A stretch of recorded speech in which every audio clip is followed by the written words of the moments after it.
රාජ්‍යයෙන් කංකොල්තකුම් පල්ලොම් එකෙන්දවනි තිටීවි.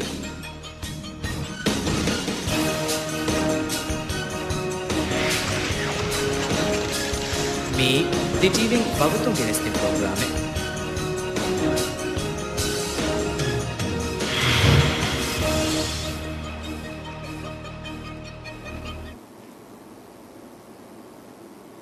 Bismillahirrahmanirrahim. I'm Nasma Abdul Mohsin and welcome to the special coverage of the political upheaval engulfing the country. A nation in crisis. It has been 2 days since Mohamed Nasheed resigned and the President of Maldives and was replaced by his Vice President Dr. Mohamed Wahid Hassan Malik.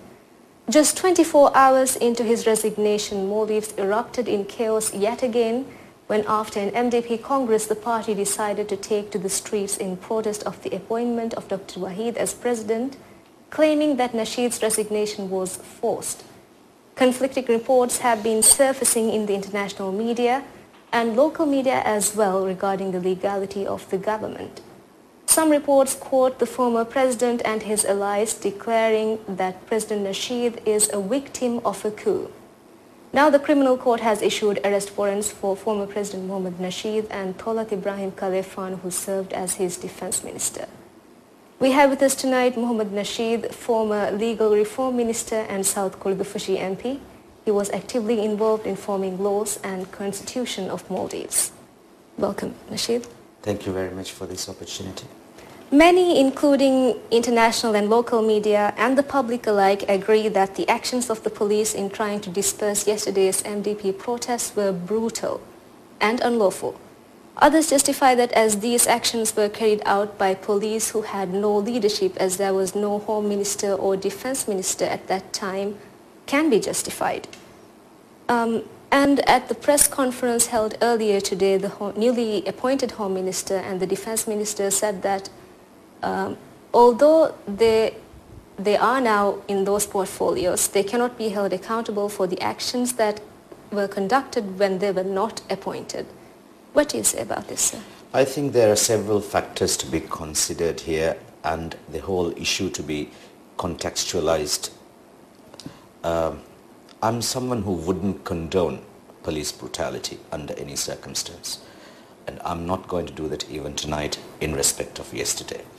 Said that, I would like to explain a few things. One, that was not a peaceful assembly yesterday. That's guaranteed by our constitution to every person present in this country. What is protected by constitution is peaceful assembly, not an assembly of agitated group of people, a large number of people who were marching towards police headquarters in an act of vengeance, apparently. That was very obvious. And this has not simply been a peaceful assembly that was gathering just outside at a with prior notice and an appointed time and place. This started, as you said in your introductory remarks, as a sequence of events, starting with an assembly of their National Council, which was also witnessed by a large number of their own party members. They marched to their own Haruge. From there they marched, they started walking from their own Haruge right up to the place in which the confrontation took place. And they were marching with agitation. There was call for violence. Vengeful, spiteful remarks were heard. And necessarily that had to be stopped at that time in point, for the obvious reason that it was less than 24 hours after a president had taken office.